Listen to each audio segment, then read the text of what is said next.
Yo, en primer lugar, diría que históricamente el pavimento, tal y como lo entendemos, el pavimento arquitectónico, el pavimento que de alguna manera tiene solidez, ha sido la excepción y que lo más habitual ha sido el suelo de tierra pisada y después, arqueológicamente, cuando ha habido pavimentos sólidos, siempre se ha producido una historia de recuperación de materiales y la extracción tanto del ladrillo, de la piedra, de la laja, y su reutilización posteriormente es otra de las constantes. En principio, el título que se dio, que es amplísimo, los pavimentos andalusíes, que por lo tanto podríamos decir desde el siglo VIII al XV, yo inicialmente lo reduje para no hablar de suelos arqueológicos y sí de algo de arquitectura del suelo, por decirlo de alguna manera, lo reduje al periodo que de alguna manera, por el desarrollo urbanístico, sobre todo a partir del 9 y sobre todo en época califal, tenemos ya un desarrollo de unas arquitecturas y de pavimentos arquitectónicos sólidos para poder hacer un mínimo discurso que no aburra a quienes no les interesa esta menudencia de la historia arqueológica. Por lo tanto, yo tengo que, en primer lugar, decir que es una osadía el título de entrada, porque el pavimento está sujeto a una serie de variantes, no solamente la cronológica, que es verdad que podemos apreciar cambios a lo largo del tiempo en el gusto por el empleo de unos materiales o de otros, pero hay unas circunstancias que hacen que el uso de un tipo de pavimento o de otro se esté empleando con una circunstancia tan elemental como es la disponibilidad de material. El material que tienes cerca es el que te permite en todo momento recurrir a él, y si es un material que responde a unas ciertas necesidades, es el más utilizado. El factor de qué edificio, qué arquitectura, no es lo mismo una arquitectura áulica que una arquitectura de un núcleo urbano, y desde luego es fundamental tener en cuenta, siempre es una constante de diferenciación, el espacio rural. El mundo rural, en un mismo momento, en una zona concreta, puedes ver cómo un núcleo urbano y un núcleo rural a 40, 30 kilómetros, en la Edad Media, marca unas pautas de uso y de adopción de materiales radicalmente diferente. Por lo tanto, el elemento rural, el factor rural, la ruralidad frente a la ciudad, es importantísimo tenerla en cuenta cuando hablamos de pavimentos en cualquier época, pero sobre todo en la Edad Media está muy marcado. En otros periodos, a lo mejor en época romana, no sea una realidad tan fuertemente diferenciada, pero sin duda en lo que podríamos llamar el periodo andalusí, por descender a un marco cultural concreto, es un elemento muy importante, por una sencilla razón: el desarrollo del artesanado, tanto de la extracción de piedra como de la fabricación de ladrillo, que quizás sean los elementos manipulados más frecuentes, porque otra cosa es la utilización del canto rodado, que evidentemente no necesita una elaboración, o el yeso sí, pero es un elemento muy presente en el medio rural, donde hay posibilidad de acceder al yeso. El yeso se hace enormemente presente en toda la arquitectura, no solamente en el alzado, sino en los propios pavimentos. Eso lo veremos a lo largo de la charla. Es verdad que cuando nos vamos a los espacios del poder, a los espacios palatinos, se caracterizan siempre por la ostentación y por la capacidad que tienen de movilizar recursos para traer materiales incluso a distancias grandes, y por lo tanto en estos espacios podemos encontrarnos siempre unas soluciones muchísimo más sofisticadas. Y además porque normalmente este tipo de construcción palatina del poder está asociado a núcleos urbanos, y por lo tanto la propia ciudad te da unas posibilidades que, como decía, en el medio rural no lo tenemos. Yo, para no aburrirles, he seleccionado una serie de imágenes. Obviamente, nada más que las vean ustedes, se darán cuenta que no es exhaustivo, sería una osadía por mi parte pretenderlo. Voy a presentarles una realidad de lo que podríamos hablar siglo X, califal, con referencia a Córdoba, la gran capital del califato, donde se produce un desarrollo urbano y, por lo tanto, en todas las manifestaciones culturales y arquitectónicas, Córdoba es un referente que permite después encontrar todas esas soluciones en otras ciudades menores a lo largo del siglo X y XI. Con el punto de partida de Córdoba les presentaré un caso que tengo pues muy estudiado, porque son yacimientos que he trabajado mucho, que es la ciudad de Murcia, que fue un núcleo urbano importantísimo, y el yacimiento de Sillasa, que hoy día es un despoblado, que pude excavar ese panorama de abandono del siglo XIII, siendo este un núcleo rural.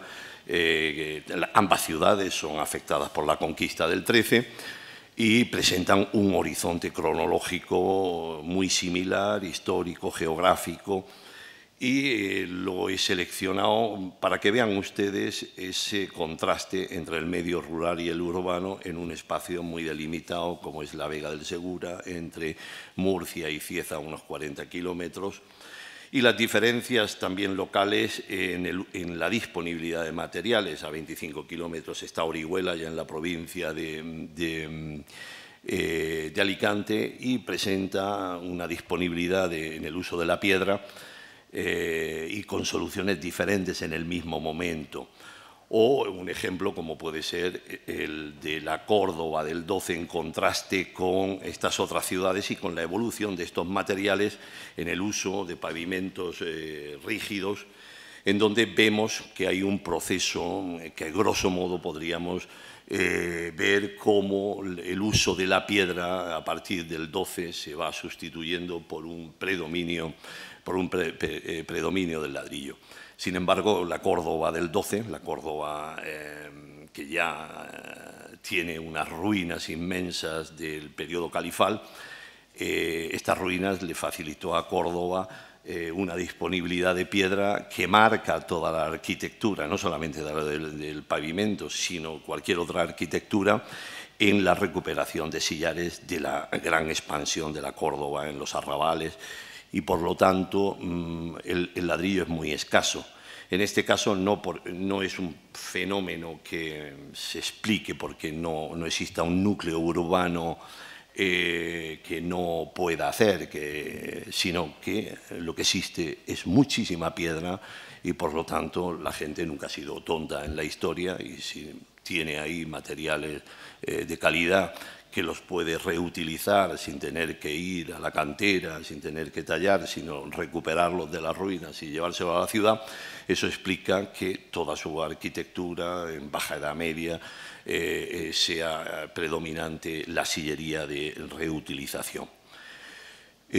Por último, traigo algún ejemplo de Granada, por el hecho de estar aquí, también de la Alhambra, para que no me riña su director de no decir nada, entonces, al menos una diapositiva. Bueno, para no ser aburrido, paso las imágenes. Vamos a ver si...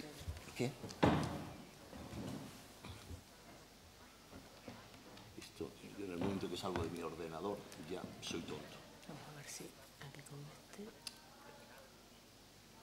¿Y cómo lo haces? Con el ratón y dándole aquí. Bien, bueno.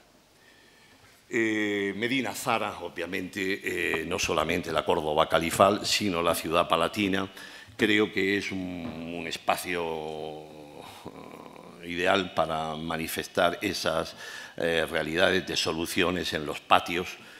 y ese predominio que les estaba comentando de la piedra.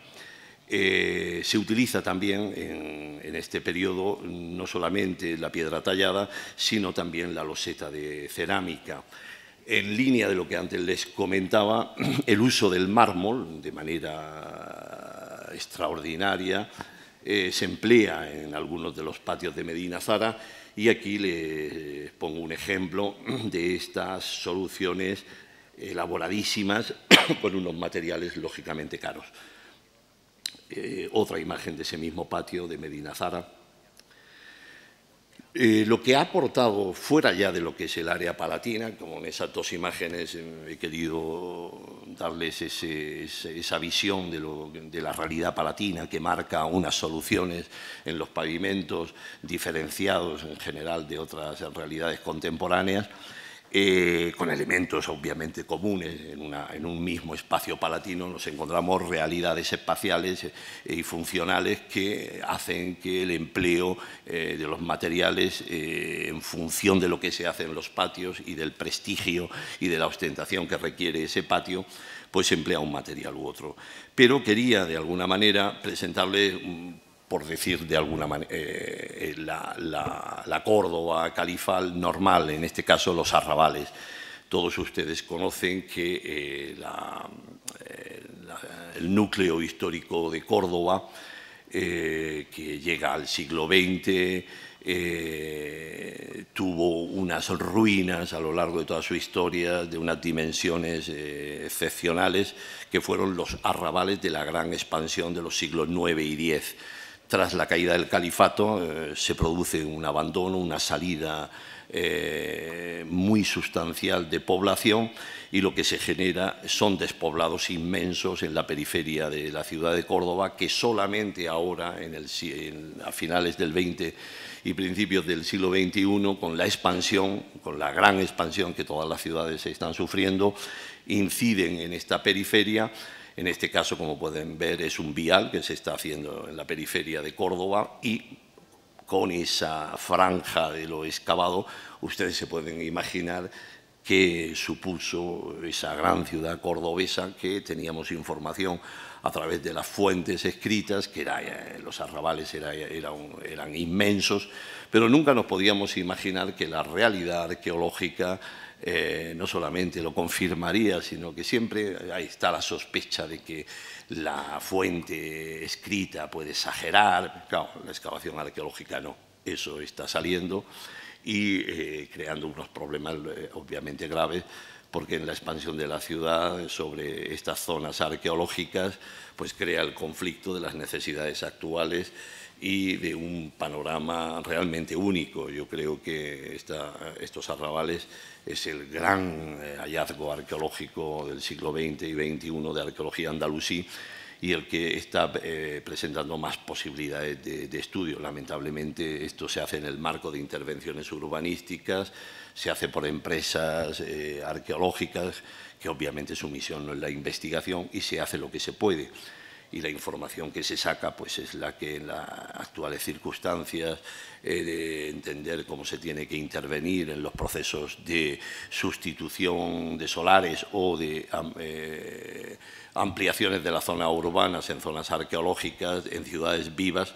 pues la verdad es que las soluciones, por mucho que se quiera, en el caso que se intente, siempre son insatisfactorias. Una imagen de detalle, no es exactamente de la imagen aérea que antes he presentado, es de otro de los arrabales, pero vean cómo es una implantación, es nuevo, en zonas donde no existía nada, y se crea una arquitectura muy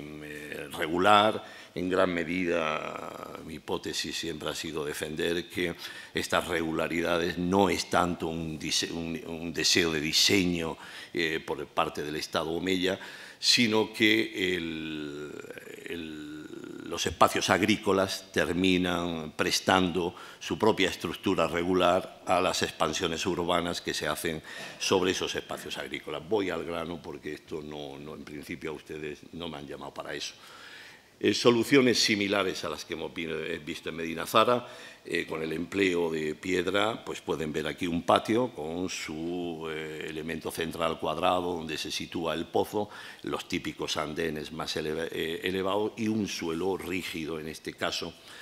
Lógicamente no me he metido a estudiar en detalle por qué unas casas adoptan soluciones de patios solados en su integridad, porque otras tienen jardines hundidos. Tendríamos que entrar a conocer la funcionalidad de cada uno de esos núcleos con patio, y no es el momento por la brevedad. Una solución de andén que veremos cómo se mantiene en el tiempo, con el canalillo perimetral para recoger las aguas pluviales que caen de tejados. Otra imagen de patio, en este caso con una solución muchísimo más pobre, de piedra sin trabajar, pero con un uso de la sillería en toda su arquitectura, pero sin embargo en la solería de este patio no han adoptado esa solución. En muchas ocasiones tenemos dudas, sobre todo si uno no ha excavado este tipo de arquitectura, porque en ciertas ocasiones estos espacios aparecían solados, incluso con losas de cerámica, y muchas veces eso se expoliaba, con lo cual, al no tener una información detallada, nunca sabes si estás ante un suelo expoliado o cuando tienes un jardín en hondo, a no ser que tengan los andenes excavados y puedas apreciar que por la altura del andén era un jardín en hondo. Una solución de este mismo arrabal de pavimento en las calles, en este caso es un tipo de pavimento muy poco elaborado, de piedra de pequeño tamaño, con mortero. Y, sin embargo, tenemos también soluciones mucho más elaboradas, como es esta. Esta, concretamente, es un camino en una de esas grandes almunias que rodeaban Córdoba, y vemos esta solución mixta en donde bandas de sillería pues, dividen esos espacios con piedra no trabajada, con un color diferente, y genera esa bicromía que realmente da la calle la pueden ver aquí, por lo tanto los diferentes elementos de compartimentación con la sillería y la piedra no trabajada generando ese efecto bícromo del que veníamos hablando. Esto es otra de esas excavaciones en los arrabales, esto concretamente es de una plaza y volvemos a ver esa alternancia, en este caso no genera esa bicromía porque es otro tipo, en este caso son cantos rodados, pero utilizando ese elemento de fragmentación del pavimento, dándole un cierto toque de elaboración y de calidad a ese pavimento con estos bordes, con estos canalillos perimetrales. Esta realidad que estamos viendo en Córdoba para este periodo califal y ya la transición a periodo taifa, se produce en ciudades del resto de Al-Ándalus. En este caso sí es una casa excavada por mí y pueden ver el típico patio con unos andenes bien construidos y la solución, como pueden ver, del empleo de sillería. En este caso en Murcia tiene un mayor valor por el hecho de estar en una huerta fluvial en donde las canteras se encuentran bastante alejadas. En este caso se ve perfectamente cuando un núcleo urbano, en este caso Murcia es una ciudad fundada en el siglo IX, como hasta el siglo X no vemos realmente un desarrollo de una arquitectura que eche mano de la cantería, quiere decir que hay un artesanado de la extracción y de la talla, elaboración y traslado a la ciudad, y ya evidentemente en el X y XI se generaliza este empleo de la sillería. Aquí pueden ver una solución como las que le indicaba anteriormente, andenes de piedra y una solería de losa cerámica en el centro. En este caso no tenemos jardín en hondo. Otras soluciones contemporáneas, como ven, son andenes, bancos en el patio de mampostería y cal, una solución muy sencilla. Y ya, como les decía, en la misma ciudad, todo esto es la propia ciudad, la ciudad de Murcia, la arqueología nos ofrece en muchos casos la oportunidad, como les decía, en un mismo espacio poder apreciar la superposición de pavimentos. Aquí vemos unas lajas sin trabajar, de piedra, un pavimento de ladrillo y este último que sería el momento ya de abandono del siglo XIII, mediados del siglo XIII. Esto es lo que estaría mejor fechado y, lógicamente, de la mitad del XIII hacia atrás, las fechas que podríamos darle. En general, lo que sí hemos apreciado en toda la arquitectura es que en torno al inicio del XII, primera mitad del XII, se produce esta sustitución de la piedra por el ladrillo, no solamente en pavimento, sino en general en toda la arquitectura. Hay una opción yo me imagino que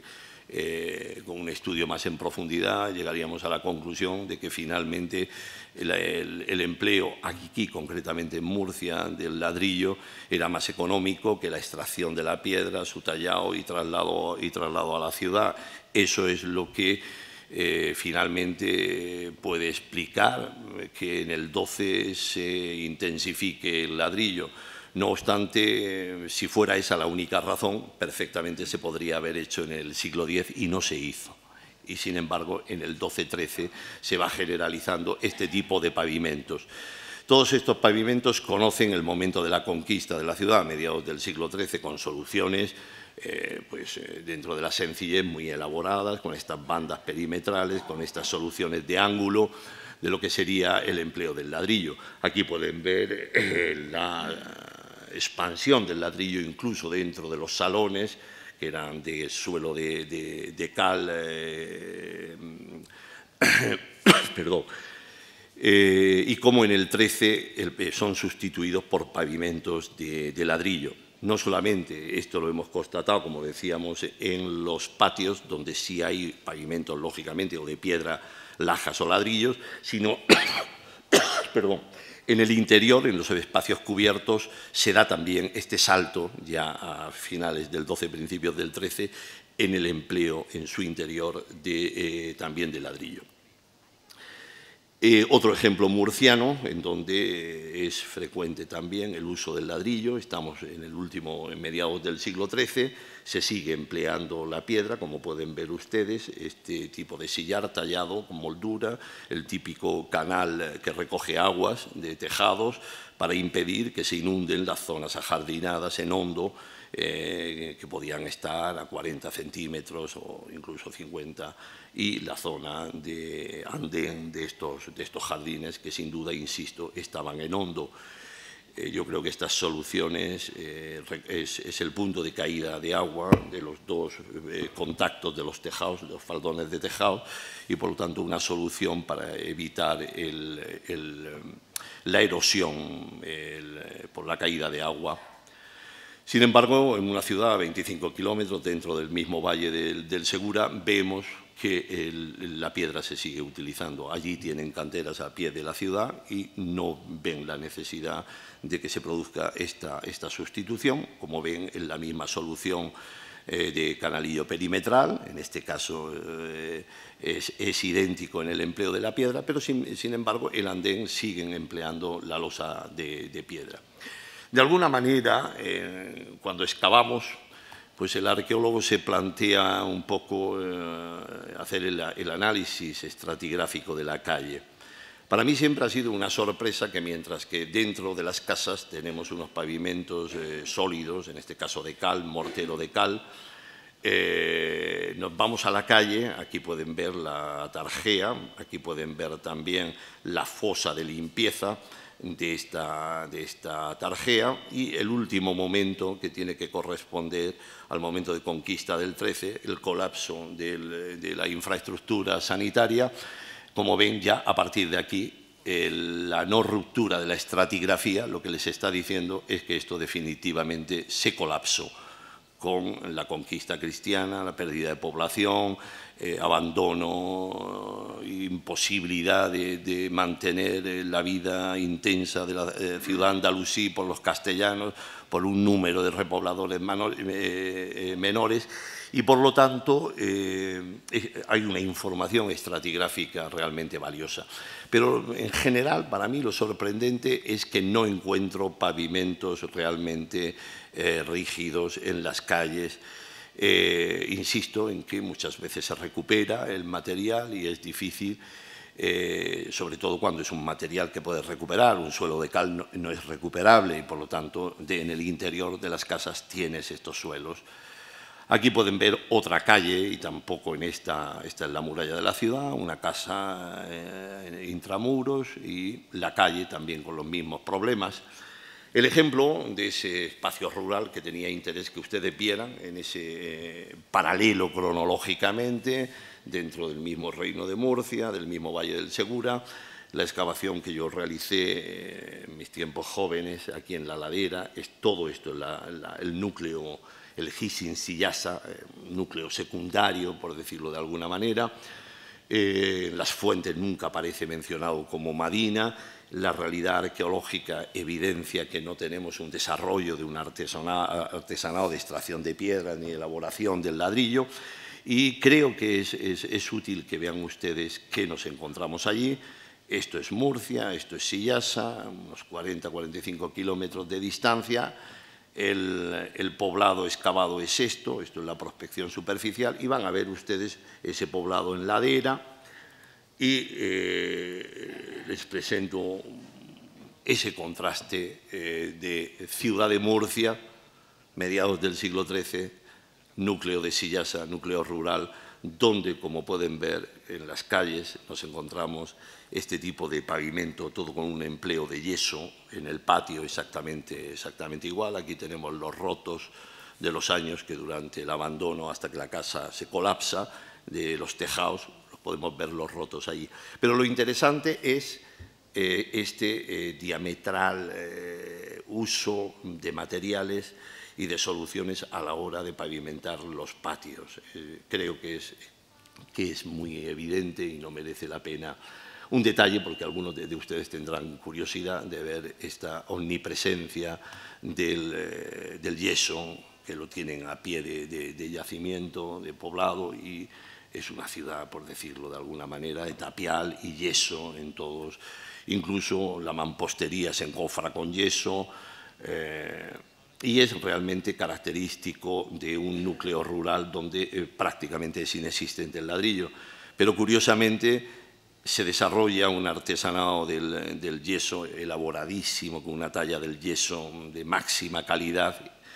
Para mí, la explicación de que en Sillasa nos encontremos este tipo de arquitectura con materiales tan elementales y, sin embargo, una decoración arquitectónica tan elaborada, para mí está la clave en que hay un artesanado del yeso. El artista que talla, los artesanos que tallan el yeso son itinerantes y, por lo tanto, teniendo la materia prima, en las casas tallan la misma yesería con la misma calidad que te puedes encontrar en la ciudad de Murcia o incluso en los espacios palatinos contemporáneos, la misma yesería. Esto, si no somos capaces de integrar toda esta información, por un lado diríamos, esto es netamente urbano, las soluciones de uso de materiales tan pobres en pavimentos en general en su arquitectura es muy rural, pero ese análisis detallado te lleva a decir que es un núcleo que se desarrolla en la segunda mitad del XII, tiene una gran expansión, y primera mitad del XIII,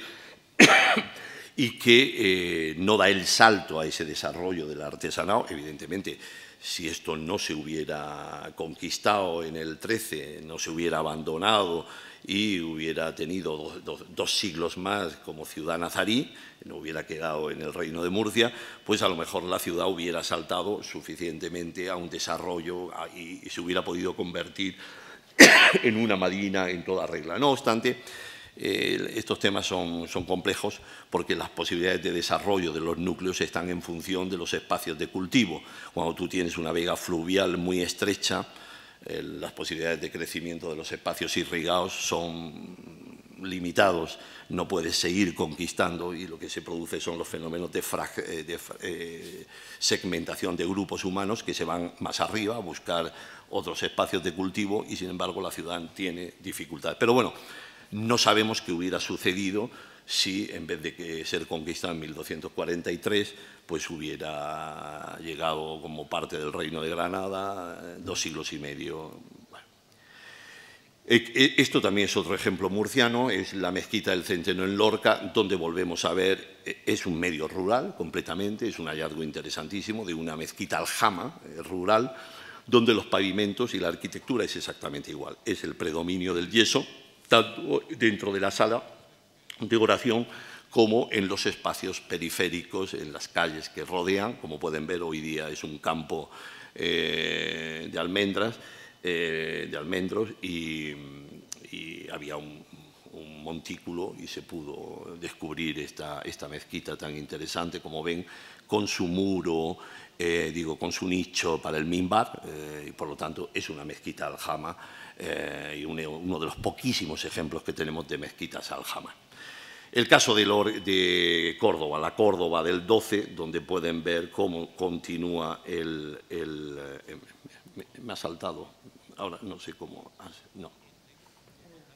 Sí. La presencia esta de la sillería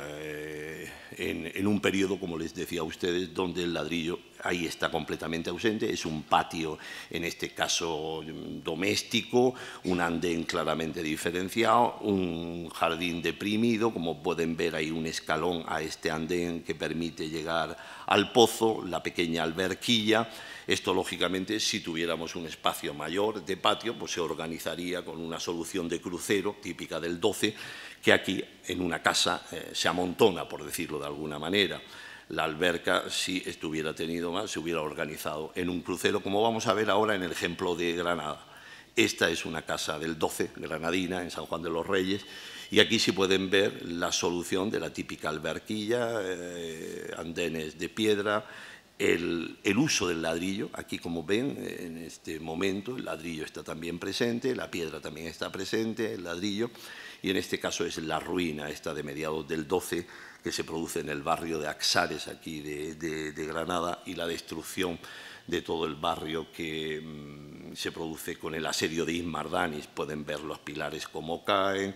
el proceso de excavación de este jardín, que sí les permitió hacer una articulación cruciforme mínima, pero indica cómo se quiere introducir en las casas, en un espacio que no es palatino, las soluciones palatinas habituales en este periodo del 12. Y ya este ejemplo de una de las casas de aquí de la calle Real, aquí este es el Palacio de Carlos V, el predominio, como ven ustedes, de los suelos de cerámica, la introducción del vidriado, de la losa vidriada como elemento de decoración en esos patios. Hay que entender que es a partir del 12 cuando no solamente tenemos esta presencia mayor del ladrillo, sino también del vidriado. El alminar de la Cutubilla de Marrakech, recuerden ustedes que tiene todo una franja de azulejos vidriados ya decorando en un periodo de mediados de primera mitad del siglo XII, como primeras manifestaciones en la arquitectura. Esto ya a partir del 14 se generaliza el empleo selectivo de losetas cerámicas en estos patios. Y ya por poner un ejemplo, por novedad, porque yo creo que a algunos de ustedes les gustará conocerlo, esto es un baño palatino del Palacio en Salobreña, del Palacio Nazarí, interesantísimo, porque hay una organización de un palacio con su baño, exactamente como Comares, y una gran torre cubba, todo esto arrasado. Lo único que medio hemos podido documentar en la excavación bien ha sido el baño. Pero es un Comares en pequeño, con los tres elementos, palacio, baño y cuba, como elemento de exhibición del poder en el paisaje. Aquí en Salobreña se da exactamente igual. Esto en las excavaciones y en las interpretaciones que hemos hecho lo he presentado como la versión pequeña de Comares, Salobreña, el Palacio Nazarí de Salobreña, versión pequeña del Palacio de Comares. En este caso es los restos del baño, que al igual que aquí en Comares está en bajo. Es decir, hay una parte elevada sobre roca, donde estuvo el palacio, ha quedado arrasado, apenas queda nada, pero por suerte esto está a una altura de 1,5 metros por debajo de donde estaban las cotas del palacio y se ha conservado el baño, que se hundió, y en la sala central se convirtió el baño en una casa, hundiendo la sala principal y convirtiéndola en patio con esta solución de pavimento en ladrillo. Por eso le he querido presentar la continuidad del empleo del ladrillo como solución de pavimento, en este caso ya cristiano, del momento inmediato a la conquista, sobre este mundo ya tan rico de pavimentos de interior. Obviamente, este tipo de pavimentos tan generalizados, vidriados, no solía ser al igual en las zonas de exteriores. Bueno, pues muchísimas gracias. Gracias por su paciencia, y si tienen interés de hacer alguna pregunta y puedo, les contestaré. Gracias de nuevo.